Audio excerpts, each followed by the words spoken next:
Hello everyone, GS MCQs series का ये हमारा पहला लेक्चर है जो सारे कॉम्पिटिटिव एग्जाम्स के लिए रिलेवेंट होगा। So let's get started with our today's topic of discussion. तो पहला क्वेश्चन है, विच ऑफ द फॉलोइंग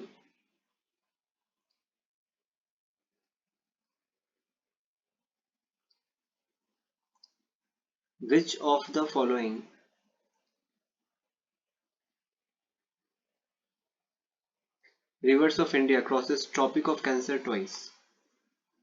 तो पहला क्वेश्चन है कि कौन सा रिवर है जो ट्रॉपिक ऑफ कैंसर को 2 बार क्रॉस करता है। ऑप्शन है माही, साबरमती, माही, चंबल, नर्मदा।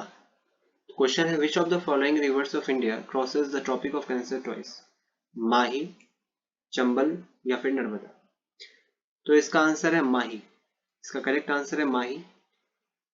तो ट्रॉपिक ऑफ कैंसर जो है इंडिया में 8 स्टेट से क्रॉस करता है। ट्रॉपिक ऑफ कैंसर 8 स्टेट से इंडिया में क्रॉस करता है।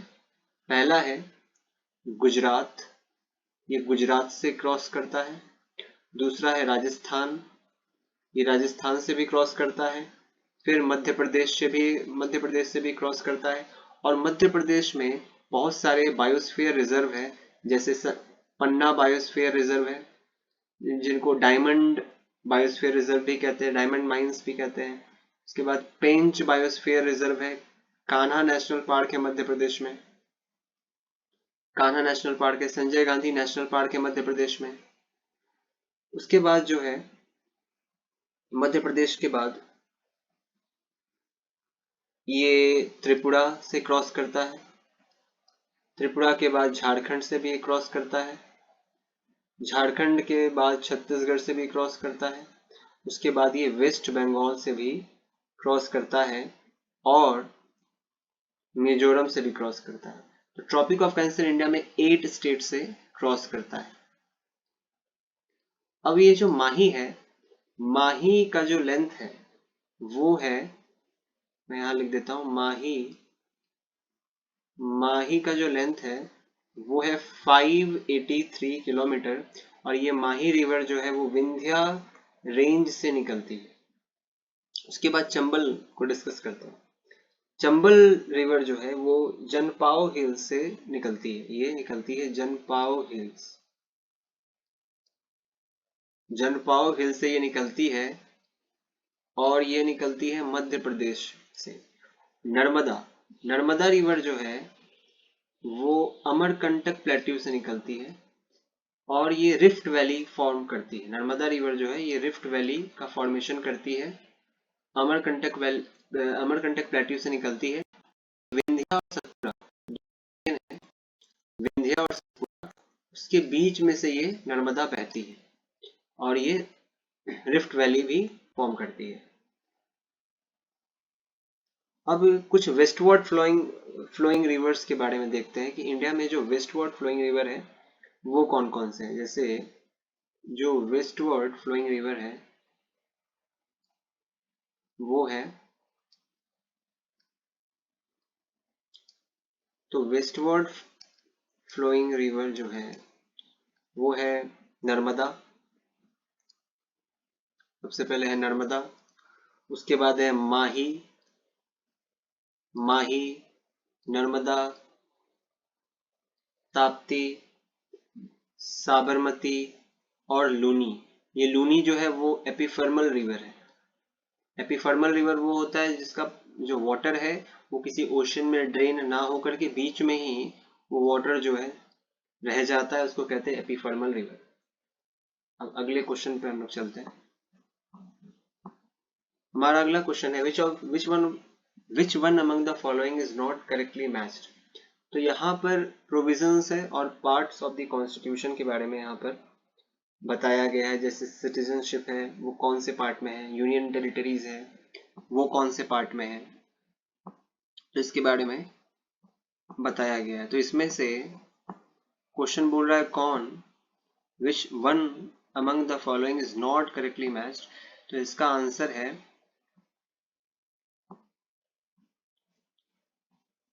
आंसर है यूनियन टेरिटरी।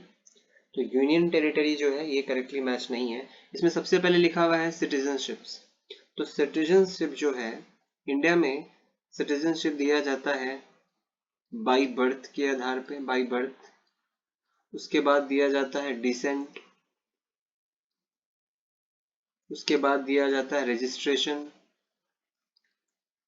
रजिस्ट्रेशन के आधार पे भी सिटीजनशिप दिया जाता है। और ये जो प्रोविजन है ये लिया गया है 1955 के एक्ट से कि बर्थ से दिया जाएगा, डिसेंट से दिया जाएगा या फिर रजिस्ट्रेशन से दिया जाएगा। ये 1955 के एक्ट से लिया गया है। और इसका जो सेक्शन है वो सेक्शन है 2 सब क्लॉज है 1, सेक्शन 2 सब क्लॉज 1। और आर्टिकल सिटीजनशिप का होता है आर्टिकल 5 से लेकर के 11, ये सिटीजनशिप का आर्टिकल है। अब इसमें जो ऑप्शन और जो दिया हुआ है कि म्युनिसिपैलिटीज के बारे में दिया हुआ है, तो यहाँ जो म्युनिसिपैलिटीज है इसमें फर्स्ट जो म्युनिसिपल कॉर्पोरेशन जो बना था वो बना था 1688 में, और ये बना था मद्रास में। मद्रास में पहला म्युनिसिपल कॉर्पोरेशन बना था और ये हुआ था 74th कॉन्स्टिट्यूशनल अमेंडमेंट एक्ट, जब इसको एक कॉन्स्टिट्यूशनल स्टेटस दिया गया था। 74th अमेंडमेंट एक्ट में इसको कॉन्स्टिट्यूशनल स्टेटस दिया गया था म्युनिसिपैलिटीज को। अब अगले क्वेश्चन पे चलते हैं। अगला क्वेश्चन है Which among the following is not correctly matched? इनमें से कौन सही नहीं है?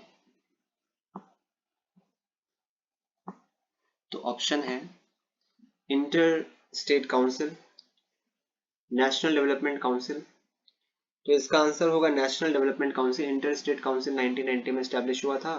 नेशनल डेवलपमेंट काउंसिल जो है ये 1954 में नहीं हुआ था।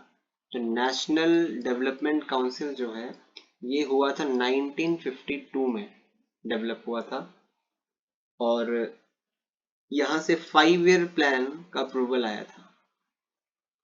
5 ईयर प्लान का भी अप्रूवल जो है वो यहीं से आया था, नेशनल डेवलपमेंट काउंसिल से। और जिसके चेयरमैन होते हैं प्राइम मिनिस्टर। बाकी इंटर स्टेट काउंसिल स्टैब्लिश हुआ था 1990 में। सेंट्रल विजिलेंस कमीशन 1964 में स्टैब्लिश हुआ था। और उसके बाद नेशनल ह्यूमन राइट कमीशन 1993 में हुआ था स्टैब्लिश। तो इसका करेक्ट आंसर था 1952 नेशनल डेवलपमेंट काउंसिल। अब हमारा चौथा क्वेश्चन है, ये है स्केड्यूल्स पर। तो हम लोग सारे स्केड्यूल्स को एक बार यहाँ देख लेते हैं। जो फर्स्ट स्केड्यूल होता है वो बात करता है टेरिटरीज के बारे में, वो टेरिटरीज के बारे में बात करता है। जो सेकंड स्केड्यूल्स है वो बात करता है सैलरीज के बारे में या फिर इमोल्यूमेंट्स के बारे में। थर्ड स्केड्यूल्स जो है वो ओथ एंड अफर्मेशंस के बारे में बात करता है। फोर्थ स्केड्यूल जो है वो राज्यसभा के बारे में बात करता है। जो फिफ्थ स्केड्यूल है वो बात करता है स्केड्यूल कास्ट के बारे में। सिक्स्थ शेड्यूल जो है वो अदर स्केड्यूल एरियाज के बारे में बात करता है। सेवेंथ शेड्यूल जो है वो फेडरल स्ट्रक्चर के बारे में बात करता है, फेडरल स्ट्रक्चर। जो एट शेड्यूल है वो बात करता है ऑफिशियल लैंग्वेज के बारे में। नाइन्थ शेड्यूल जो है वो लैंड रिफॉर्म के बारे में बात करता है, लैंड रिफॉर्म के बारे में बात करता है। जो 10th शेड्यूल है वो बात करता है एंटी डिफेक्शन लॉ। ये 1985 में ये आया था, एंटी डिफेक्शन लॉ। उसके बाद जो है 11th शेड्यूल और 12th शेड्यूल। तो 11th शेड्यूल पंचायत के बारे में और 12th शेड्यूल जो है वो म्यूनिसिपैलिटीज के बारे में बात करता है। हम अगले क्वेश्चन पर चलते हैं। तो अगला क्वेश्चन है epigraphy is the study of which of the following. तो एपिग्राफी जो है वो इंस्क्रिप्शन की स्टडी होती है एपिग्राफी। और यहाँ पर क्वाइंस लिखा हुआ है, तो क्वाइंस की जो स्टडी होती है उसको कहते हैं न्यूमिस्मेटिक। न्यूमिस्मेटिक होता है क्वाइंस की स्टडी को कहते हैं न्यूमिस्मेटिक। क्वाइंस की स्टडी होती है। यहाँ बर्ड्स लिखा हुआ है, बर्ड्स की स्टडी को कहते हैं ऑर्निथोलॉजी। ऑर्निथोलॉजी कहते हैं बर्ड्स की स्टडी को। और बर्ड मैन ऑफ इंडिया है Salim Ali. Salim Ali bird man of India है। और गोवा में जो है सलीम अली बर्ड सेंचुरी भी है। सलीम अली बर्ड सेंचुरी है, ये है गोवा में। अगले क्वेश्चन पर चलते हैं। अगला क्वेश्चन है in which field is BC Roy award given. तो बीसी रॉय का जो अवार्ड दिया जाता है वो मेडिसिन में दिया जाता है। ये दिया जाता है मेडिसिन में। एनवायरनमेंट में अगर हम लोग बात करें तो हमें पता है कि हमारा जो एटमॉस्फेयर है, जैसे हमारा सबसे पहले जो ट्रोपोस्फियर है, तो ट्रोपोस्फियर में होता है बैड ओजोन। बैड ओजोन पाया जाता है ट्रोपोस्फियर में। और यहाँ पर जो पॉल्यूशन होता है वो मेनली पॉल्यूशन होता है ऑक्साइड्स ऑफ नाइट्रोजन का। ऑक्साइड्स ऑफ नाइट्रोजन का पॉल्यूशन होता है।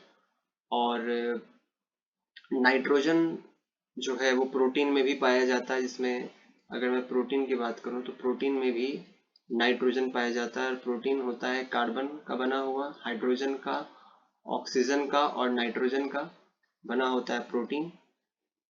और नाइट्रोजन जो है सॉइल में भी पाया जाता है। सॉइल में एटमॉस्फेरिक नाइट्रोजन जो है वो सॉइल के अंदर एक बैक्टीरिया होता है राइजोबियम। तो राइजोबियम से वो रिएक्ट होकर के अपने आप को कन्वर्ट करता है नाइट्रेट्स और नाइट्राइट्स में। नाइट्रेट्स और नाइट्राइट्स में ये नाइट्रोजनस कंपाउंड होता है, इसके साथ इसमें वो कन्वर्ट करता है एटमॉस्फेरिक नाइट्रोजन। इसको कहते हैं नाइट्रोजन फिक्सेशन इसको कहते हैं। और जो ट्रोपोस्फियर होता है, ट्रोपोस्फियर में बैड ओजोन होता है। ओजोन जो होता है, ओजोन ओजोन बनता है एक नेसेंट ऑक्सीजन प्लस एक O2 से। यहाँ से ओजोन बन जाता है, इसको कहते हैं O3। ये होता है O3। और इसकी थिकनेस को मेजर करते हैं हम लोग, ओजोन की थिकनेस को मेजर करते हैं डॉप्सन यूनिट से। तो डॉप्सन यूनिट से ओजोन लेयर की थिकनेस को मेजर करते हैं। और एक होता है स्ट्रेटोस्फियर।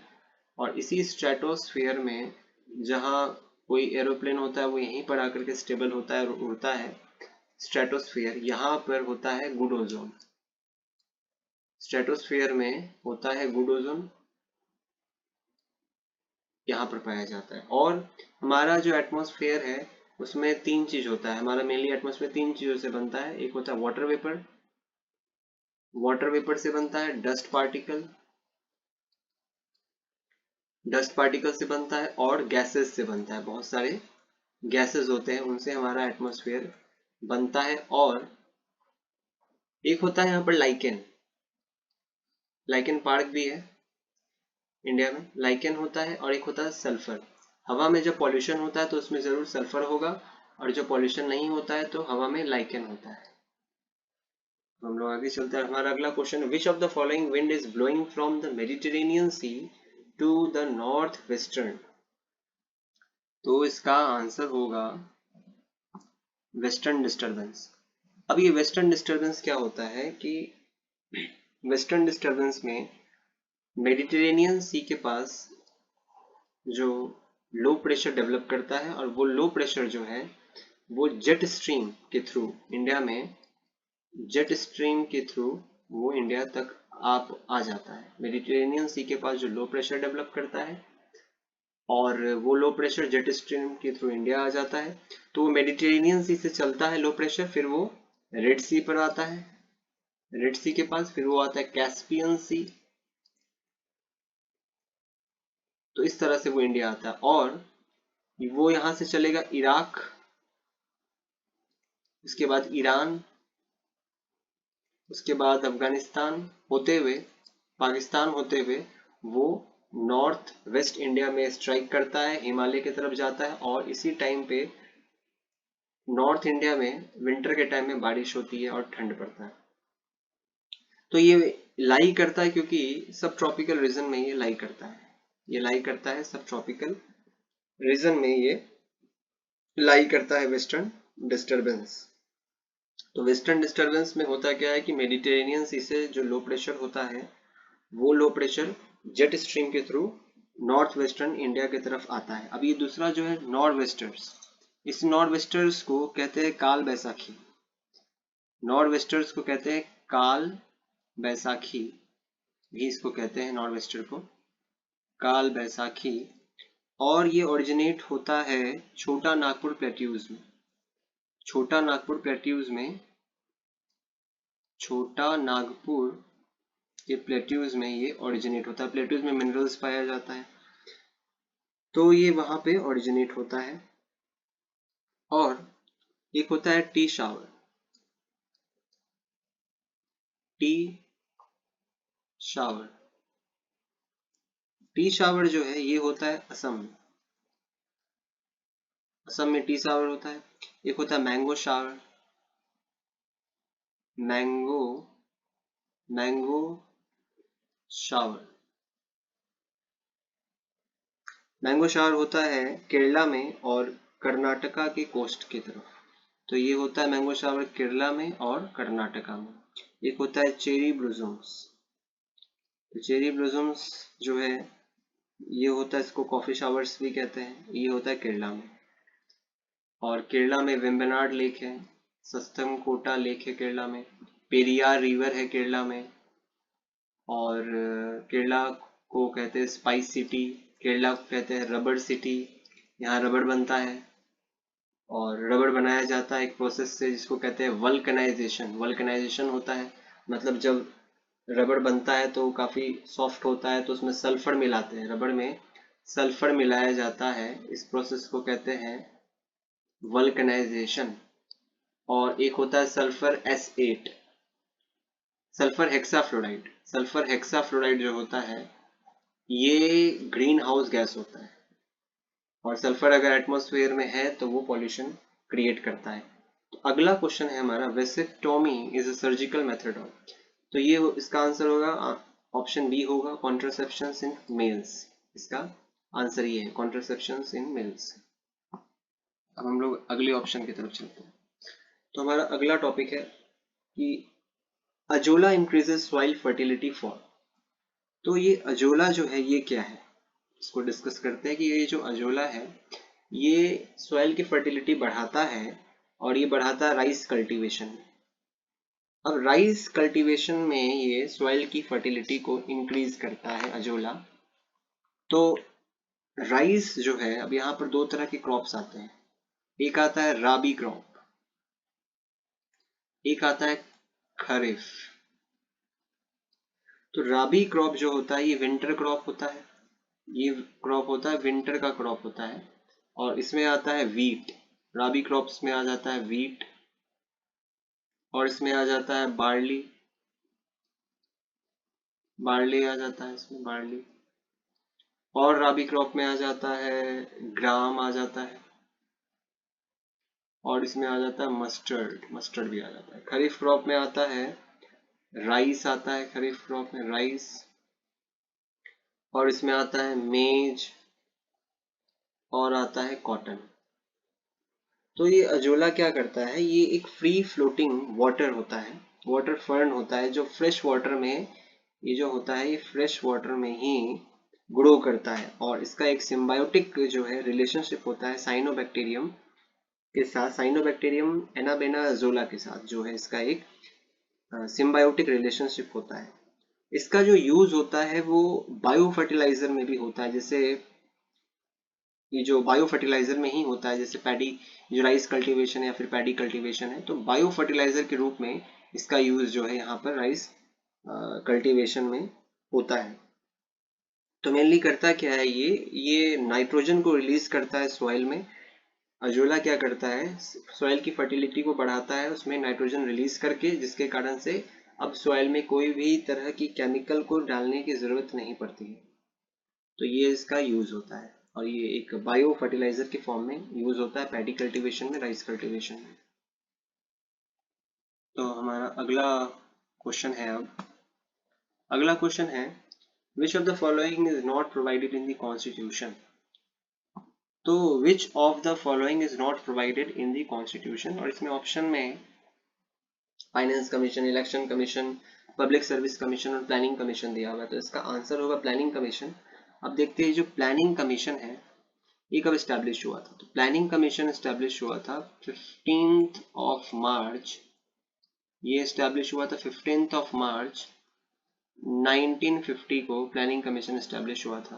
यहाँ पर लिखा है पब्लिक सर्विस कमीशन, तो पब्लिक सर्विस कमीशन जो है ये स्टैब्लिश हुआ था अंडर ली कमीशन के अंतर्गत, जो है ली कमीशन बना था और उसमें जो है इसको रिकमेंड किया गया था प्लानिंग कमीशन को, और ये हुआ था अक्टूबर 1 1926 को ये फॉर्म हुआ था। यहाँ पर फाइनेंस कमीशन है, फाइनेंस कमीशन का आर्टिकल है आर्टिकल 280। आर्टिकल 280 जो है ये फाइनेंस कमीशन का आर्टिकल है, और ऊपर लिखा हुआ है इलेक्शन कमीशन। तो इलेक्शन कमीशन का जो आर्टिकल है वो है आर्टिकल 324 से आर्टिकल 329, ये है इलेक्शन कमीशन का आर्टिकल।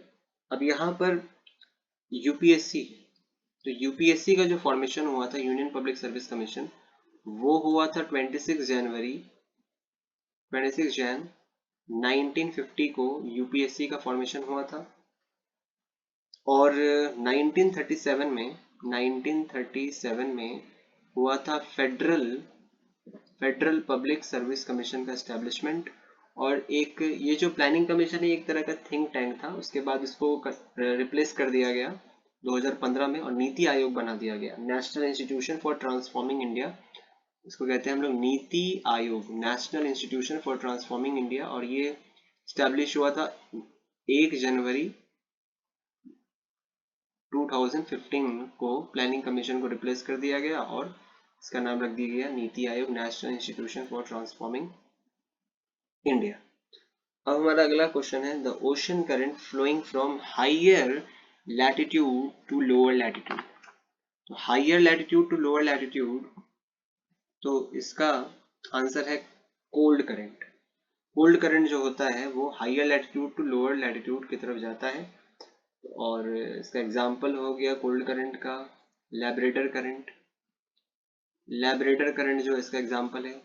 और कैनरी करंट, कैनरी करंट जो है कोल्ड करंट है। फिर बेंगुएला करंट, बेंगुएला करंट भी कोल्ड करंट है। वार्म करंट ये जैसे higher latitude to lower latitude की तरफ जाता है, वार्म करंट जाता है lower latitude to higher latitude की तरफ जाता है वार्म करंट। और इसमें होता है क्या है कि कोरियोलिस फोर्स के कारण जो है, कोरियोलिस फोर्स के कारण जो इसका जो डिफ्लेक्शन होता है, कोरियोलिस फोर्स के कारण इस करंट का जो डिफ्लेक्शन होता है वो राइटवर्ड होता है नदर्न हेमिस्फीयर में, राइटवर्ड होता है नदर्न हेमिस्फीयर में, और लेफ्टवर्ड होता है सदर्न हेमिस्फीयर में। तो वार्म करंट जो है इसका एग्जांपल है gulf stream, gulf stream example है वार्म करंट का, गल्फ स्ट्रीम है। और है कुरोशियो करंट, कुरोशियो करंट ये भी जो है कुरोशियो, कुरोशियो जो है ये भी जो है वार्म करंट का एग्जाम्पल है। अब अगला क्वेश्चन है what is the popular name of monolithic rock shrines at Mahabalipuram. अब यहाँ पर ये जो महाबलीपुरम है इसका आंसर तो रथास हो जाएगा, रथास इसका आंसर है। लेकिन महाबलीपुरम क्या है, महाबलीपुरम जो है ये पल्लव डायनेस्टी के टाइम पर ये था, स्टैब्लिश हुआ था, उस टाइम पे होता था महाबलीपुरम। और इस टाइम इसमें इस टाइम पीरियड में एक आर्किटेक्चरल फीचर्स हुआ करता था, एक फीचर हुआ करता था जिसका स्टाइल हुआ करता था ममला स्टाइल, ममला स्टाइल मतलब उस टाइम पे जो आर्किटेक्चर था वो इसी स्टाइल के बनते थे महाबलीपुरम में। और मोनोलिथिक रॉक जो है यहाँ पर, तो मोनोलिथिक रॉक में एक रॉक है कैलाश टेम्पल, कैलाश टेम्पल। ये मोनोलिथिक रॉक है और ये है इलोरा में, ये भी एक मोनोलिथिक रॉक है। अब हमारा अगला जो क्वेश्चन है वो है what is the name of the device used to convert alternating current to direct current. तो अल्टरनेटिंग करंट से डायरेक्ट करंट में कन्वर्ट करने का जो डिवाइस है उसका क्या नाम है? तो वो तो होता है रेक्टिफायर। लेकिन हम लोग एक एक चीज को समझते हैं कि अल्टरनेटिंग करंट क्या होता है। सबसे पहले मैं करंट के बारे में अगर बात करूं तो इंडिया में जो हमारा जो पावर बनता है, पावर डिस्ट्रीब्यूशन होता है और पावर बनता है। तो थर्मल पावर प्लांट जो होता है जहाँ पे पावर बनता है वहां पर 11 केवी में पावर बनता है, 11 केवी या फिर 11,000 वोल्ट पे पावर बनता है। अब इस पावर को डिस्ट्रीब्यूट करना रहता है तो हमारे पास दो तरीका होता है। पावर डिस्ट्रीब्यूशन का फॉर्मूला है P is equal to V I. यहाँ पर V है पोटेंशियल, I है करंट। अब हमारे पास दो ऑप्शन है, या तो हम पोटेंशियल को इंक्रीज करें या फिर करंट को इंक्रीज करें। अब अगर पोटेंशियल को इंक्रीज करते हैं तब तो ठीक है, अगर करंट को इंक्रीज करते हैं तो हीट लॉस हो सकता है और वायर ब्रेक हो सकता है, टूट सकता है। इसलिए हम लोग क्या करते हैं, अगर मेरे पास 100 यूनिट का कोई पावर है तो उसको मैं पोटेंशियल 100 पे करूंगा और करंट को 1 करूंगा और इसी तरह से इसका ट्रांसफर करता हूँ। तो इस तरह से पावर बनता है, करंट बनता है। और यहाँ पर अल्टरनेटिंग करंट है। अब यहाँ पर इसकी जो फ्रीक्वेंसी होती है वो होती है इंडिया में 50 हर्ट्ज की फ्रीक्वेंसी होती है, 220 वोल्ट और 50 हर्ट्ज की ये फ्रीक्वेंसी होती है। 50 हर्ट्ज की फ्रीक्वेंसी होती है और अल्टरनेटिंग करंट जो 1 सेकंड में 100 टाइम्स अपने डायरेक्शन को चेंज करता है। और इसका जो ग्राफ होता है वो साइन का ग्राफ होता है, कुछ इस तरह साइनोसॉइडल ग्राफ होता है अल्टरनेटिंग करंट का, जो अपनी पोलैरिटी को चेंज करता है। ये रेफरेंस लाइन हो गया और वो अपनी पोलैरिटी को चेंज करता है। और डायरेक्ट करंट जो है ये बैटरी वगैरह में डायरेक्ट करंट का यूज होता है। और घर में भी जो है डायरेक्ट करंट हम लोग नहीं यूज करते हैं, शॉर्ट सर्किट के कारण हम लोग घर में भी अल्टरनेटिंग करंट का यूज करते हैं। जो आम मीटर है, ये आम मीटर करंट को मेजर करता है। गैल्वेनोमीटर भी करंट को मेजर करता है लेकिन ये काफी स्मॉल करंट, छोटे करंट को मेजर करता है। इसमें शंट लगा रहता है जिसके थ्रू ये मेजर कर पाता है। अब आगे जो है इसमें लिखा हुआ है रेक्टिफायर। रेक्टिफायर ही जो है इसको ट्रांसफर करता है। अब यहाँ पे ट्रांसफार्मर है। ये ट्रांसफार्मर क्या करता है, दो तरह का ट्रांसफार्मर होता है, एक होता है स्टेप अप, एक होता है स्टेप अप, एक होता है स्टेप डाउन। स्टेप अप और स्टेप डाउन। तो ट्रांसफार्मर कुछ इस तरह का होता है कि इसमें एक इस तरह का एक आयरन कॉइल होता है, आयरन का कोर होता है, इसको सॉफ्ट आयरन कोर कहते हैं। ये सॉफ्ट आयरन कोर है और इस सॉफ्ट आयरन कोर में इस तरह से वायर को हम लोग कॉइल करते हैं। यहाँ पर वायर को ऐसे कॉइल करते हैं, इसको कहते हैं प्राइमरी कोर, इसको कहते हैं सेकेंडरी कोर। यहाँ से करंट जाता है अल्टरनेटिंग करंट, इसको कहते हैं करंट एट प्राइमरी, तो आईपी। यहाँ पे पोटेंशियल वी होता है तो वीपी, और ये नंबर ऑफ टर्न्स होता है तो उसको कहते हैं एनपी। उसी तरह यहाँ पर भी करंट होता है, current at secondary, potential at secondary और number of turns at secondary. तो बेसिकली इसका जो प्रिंसिपल है वो यही है कि अल्टरनेटिंग करंट क्योंकि चेंज हो रहा है, और क्योंकि change in alternating current induces the magnetic field in this particular wire. तो जैसे ही करंट क्योंकि चेंज हो रहा है तो चेंज होने के कारण इस वायर में ये सॉफ्ट आयरन कोर है और ये वायर है विथ प्रॉपर इंसुलेशन है।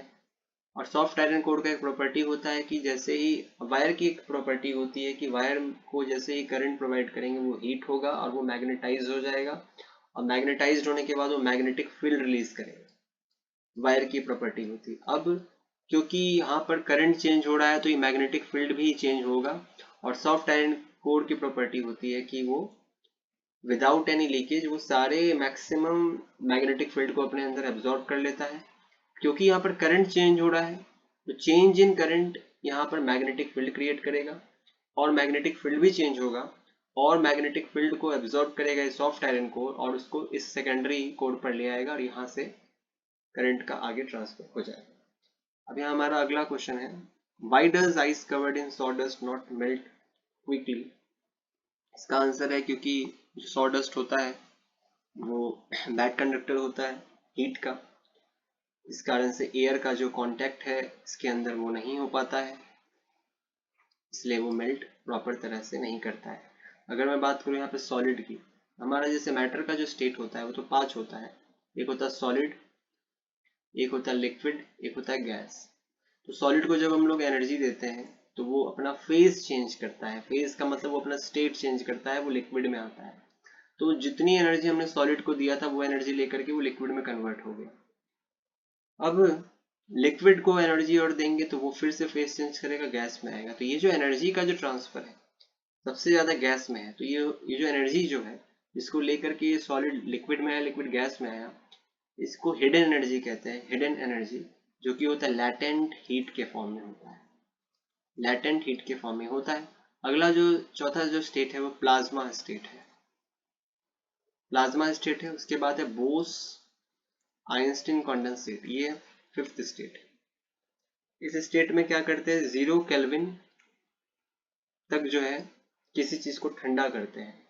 0 केल्विन तक ठंडा करते हैं या फिर -273.15 डिग्री सेल्सियस, इतना जो टेम्परेचर ठंडा करते हैं किसी चीज को। तो वो क्या होता है, जब हम किसी चीज को बहुत ज्यादा ठंडा करते हैं तो जो एटम होता है जब भी किसी चीज को ठंडा करने से वो कॉन्ट्रैक्ट करता है, गर्मी में वो एक्सपेंड करता है। तो एटम जो है, एटम को अगर बहुत ठंडा करते हैं तो वो कॉन्ट्रैक्ट करता है और एक दूसरे में कंबाइन हो जाता है, जिसके कारण से वो एक सिंगल एटम के फॉर्म में बनता है, जिसको कहते हैं super atom. Bose Einstein condensate में यही होता है, वो सुपर एटम बन जाता है और वो बिहेव करता है मैटर वेव की तरह। वो बिहेव करता है मैटर वेव की तरह वो बिहेव करता है। तो ये है बोस आइंस्टीन कंडेंसेट। और यहाँ पर जो बोसोन्स है वो एक फंडामेंटल चार्ज पार्टिकल है, और ये जो बोसोन्स है इस पे चार्ज जो है 0 चार्ज होता है और फोटॉन्स पे भी 0 चार्ज होता है। दो तरह का फंडामेंटल चार्ज पार्टिकल होता है, एक फर्मियंस होता है, एक होता है बोसोन। तो फर्मियंस मास पार्टिकल है, बोसोन है फोर्स पार्टिकल। तो बोसोन पे चार्ज नहीं होता है, चार्ज जो है वो नेग्लिजिबल होता है।